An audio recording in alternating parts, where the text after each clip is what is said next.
Recorded Books presents Think It Over: How to Use Critical Thinking to Avoid Falsity and Failure by Oliver L. North and David L. Goetsch.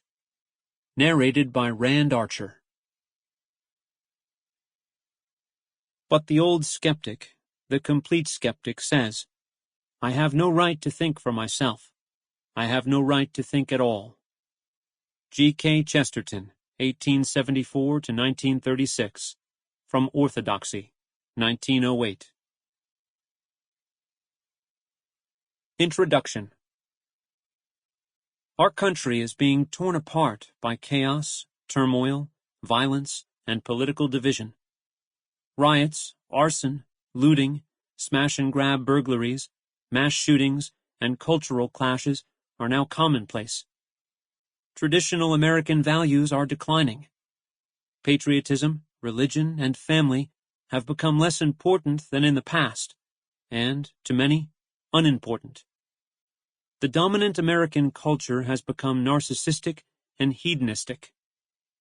In our history, one of the most cherished American values was the truth. When people dealt with dilemmas, issues, opinions, and decisions, their first question was, what is the truth in this situation? Now people are concerned only with what they think, feel, and want. We have lost touch with the importance of truth in our lives.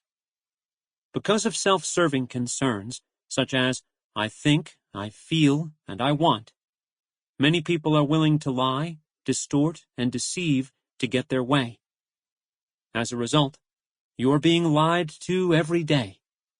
The lies come from politicians, professors, teachers, advertisers, media outlets, co-workers, fellow students, friends, and even family members. This is why it is so important that you become a critical thinker, an objective reasoner who can separate truth from fiction in what you are told, hear, and observe. For example, in business, being a critical thinker can lead to better decisions and more effective solutions. This, in turn, leads to better efficiency, quality, and productivity. Critical thinking is good for business, and it is good for every other field of human endeavor. Think about some of the prominent business failures you may have heard of. They include New Century Financial Corporation, Wirecard AG, Bank of New England Corporation, Blockbuster, Enron, BlackBerry, Kodak, Pan Am Airline, First Republic Bank, Silicon Valley Bank, and Polaroid, to name just a few. There are many more failures from the world of business, as well as other fields caused by the same problem.